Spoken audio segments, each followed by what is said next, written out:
Hello everyone, if you're new to this channel, the first thing I'd say is like and subscribe. It's extremely helpful towards the growth of this channel. We cover all kinds of crypto content on this channel, especially the applicability of digital currencies in our day-to-day lives.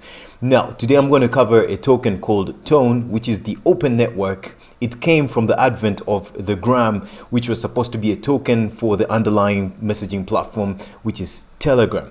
But before we get into that, guys, now the crypto market continues to get obliterated. But even if it does that, you have to ask yourself a question. Why was there a bull market? Why are we in a bear market right now? What are your convictions in this cryptocurrency space and what is happening? How do you view the technology?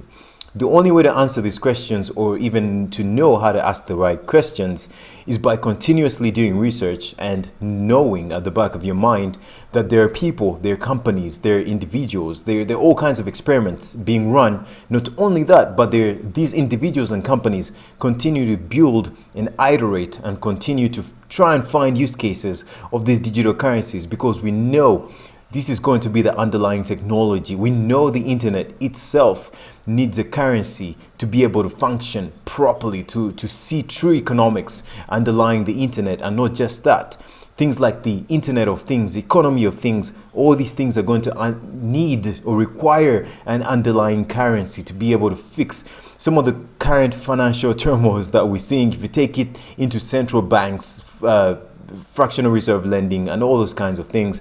But guys, before we get ahead of ourselves, if you use CoinMarketCap, which is one of the websites, one of the biggest websites, but there's also CoinGecko, some of their tokens are, misplaced, or they arrange them differently. For example, you may find the 12th token here is different from the 12th token this side. But if I use CoinMarketCap and you scroll down all the way to number 22, you find Tonecoin. So you may ask yourself, what exactly is Tonecoin? When you click on that, Tonecoin, this is the currency that we've been talking about, which is from Telegram. A lot of people are excited about Telegram.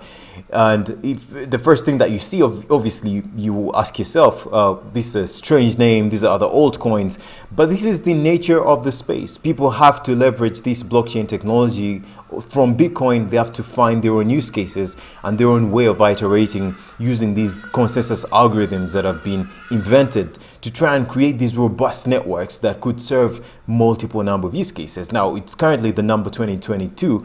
The number 22, according to CoinMarketCap, it has been viewed or on the watch list of over 252,000 people or computers. They have a website, it has a source code. Now from here, if you click here, you can see that it's an ERC20 token, which means it's built on the Ethereum network, but it's also on the Binance Smart Chain. It's currently priced at $2.32, and it has been audited by CertiK, one of the big auditing firms in cryptocurrency. It's a proof of stake network. If you do not know, Bitcoin, for example, is proof of work. We have proof of stake. We have other consensus algorithms like proof of authority and things like that. Market capitalization of, well, its current price times the current circulating supply, which gives you over $2 billion. Fully diluted market cap, which is, the full supply, the maximum supply of this token times the current supply, and then you get a fully diluted market capitalization. A combined volume of centralized exchanges, decentralized exchanges, how much is being traded every 24 hours, which is currently $64 million. From there, you can note that the circulating supply is 1.2 billion of those tokens, the Tone tokens, the maximum supply of 5 billion, and over 5.04 billion total supply that could ever exist. So that indicates the number of tokens that will ever exist. And historically, when you look at the token, it has had a maximum price of $4, and currently it's priced at $2. And over the year, you can also check over the year how it has performed. It has stayed around the price of $2, fluctuating, but these tokens fluctuate on a number of reasons. News, if there's development, sometimes it's just pure speculation.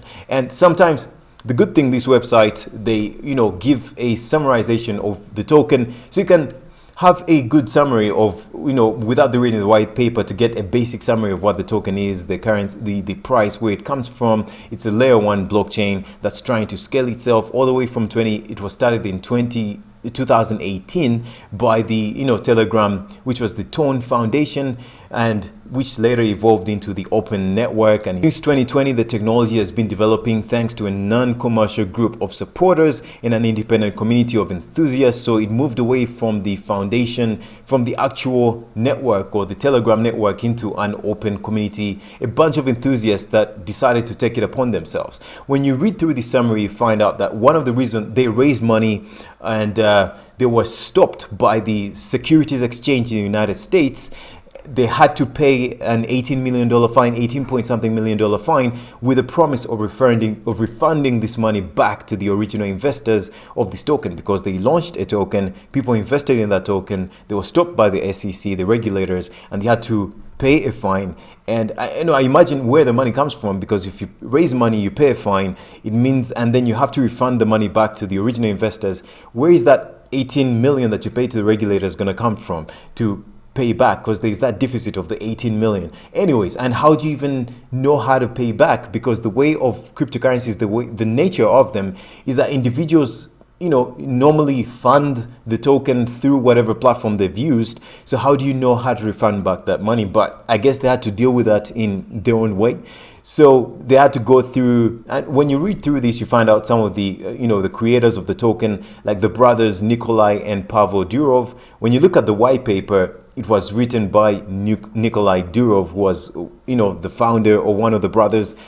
They talk about what makes the token unique, and through this way you find they use some sharding technology like what Ethereum wants to use, making the blockchain secure, more scalable and secure. And of course, they implement other things like smart contracts. And later you'll see they want to implement NFTs and all these things. So one of the, I think personally, the unique features of this token is the fact that it's based around Telegram. So a lot of people may love that platform given how open source it is or how private it is. And people may be attached to that messaging platform. And that's one of the unique features. But if you read the white paper, of course, I'm not going to read the whole thing. It's a massive white paper. But if you're interested in this token, that's one of the ways you might educate yourself about them, especially how they run their proof of stake model. And also they introduce themselves in terms of how they can potentially handle millions of transactions per second if necessary, and how they've won, or this network has won, a competition where they performed about 55,000 transactions per second.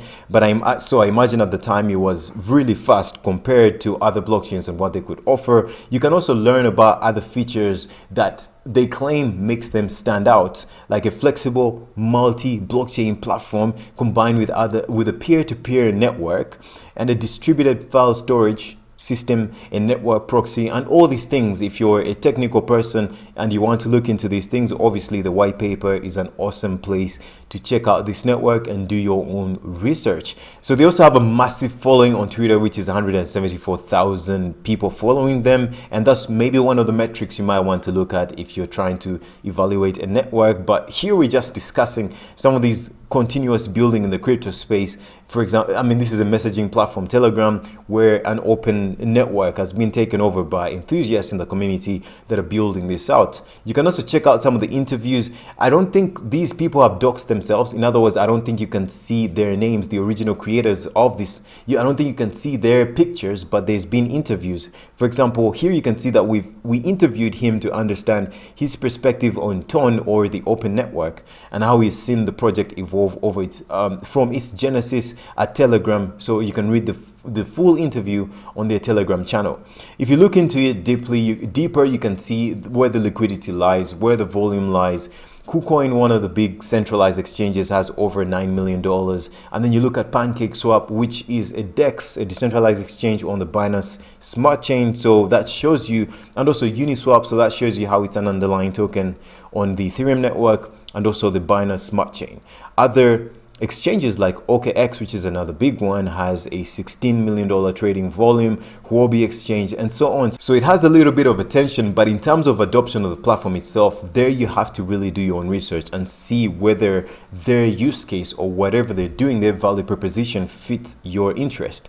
They also have a comparison on their website, which is a blockchain analysis, Ton against Solana against Ethereum 2.0, which is, the Ethereum, the transition from proof of work to proof of stake. So, and they compare that with a bunch of metrics. For example, the block time, in other words, how long a block, because these blockchains are in blocks, these transactions are locked in blocks. So how long each block ticks. The shorter time on each block normally implements how fast the network is. So they're clearly stating that each block is 5 seconds, Ethereum 2.0 is 12 seconds, Solana, which is one of the fastest blockchains, 1 second. Time to finality when you're pushing through transactions, how fast it is. These are all signs to how fast the blockchain is itself. So under 6 seconds, Ethereum 10 to 15 minutes. In other words, when you put in a transaction, how long it will take for it to actually get to the other side of the wallet to be received by the other party that you're sending to. Solana, 6.4 seconds. Simple transaction performance, high, potentially high and high. Complex transaction performance, high, low, very low. Sharding support, and all these metrics that you may want to look at if you're interested in this particular blockchain. They also have other things like features. So they're a proof of stake network. For example, there's validators, there's delegators in proof of stake networks. So they have validators as well, and delegators with their platform, they're known as nominators. So if you're a nominator, you get your token, and I guess in this sense, you nominate someone that's securing the network or that's running the infrastructure. So you can apparently sponsor your tokens to these people, and then you get a reward for doing that. So that's sort of their infrastructure. That's how they keep their network secure. And obviously you can look into this more if you want to. This is sort of a summary of what is going on with this particular network. Again, on their website, they state some of the use cases that I imagine would increase or potentially increase the demand of the token, such as processing fees being paid in their token, lending capital to validators to earn interest, which we looked at the nominators and the validators, payment services provided by apps built on the platform, Toncoin's integration on Ton's chain governance, and other things like paying for storage, the domain name service. So if you're buying a domain which ends in .ton, a lot of networks or blockchain networks are implementing some of these features, just like we see DeFi and smart contracts, NFTs. So a lot of blockchains are implementing their domain name service that end in something. We saw with Ethereum, so you can buy a domain name that ends in .eth, other blockchains in whatever, maybe .sol for Solana, things like that. Those are features that we're seeing with different blockchains. And obviously they talk about how they're implementing NFTs and other, for example, their wallets, how you store the tokens, their off-chain, and I mean their self-custody and also custody on your behalf. For example, if you store your tokens on a centralized exchange, it will handle these tokens for you. But if you store them on certain wallets that are self-custody, means you manage your own private keys. And also they talk about their bridge, so you can transfer these tokens as ERC20 tokens from their network to ERC20 or to Binance Smart Chain. You can bridge over, but we've seen historically some of these bridges get heavily hacked on different networks. So you have to extremely be careful. You have to do your own research. But these are features that are essentially existing in the crypto space. It's nothing new, but these are features that certain blockchains are implementing to keep on par with what is going on. So they also have a roadmap which essentially talks about everything we've seen, the evolution with the SEC, how they started, how they raised over. Telegram raises $1.7 billion and how they had to pay a fine and refund some of that money, all the way to their latest developments of 2023. I guess they're looking at sort of interoperating with the Bitcoin network itself. They go into their domain name service. You can actually pay. For example, let's try like polym, just as an example. If you're interested in the word polym, for example, it's available, polym.ton. You can see how their domain name or domain service ends in .ton. You can take a look at the wallets to support their tokens. Many of these are still siloed systems, and that's why you see they have a bridge which tries to connect their network to other networks. And you can learn more about their token, which is, for example, what is Tone, which is essentially all the things that we've been talking about, but you can learn about this in more detail. If you're a developer and you want to use their smart contracts, they have a language which is FunC, which is a language that they use to develop their smart contracts. So you can look into all of these, and you can also overview the network.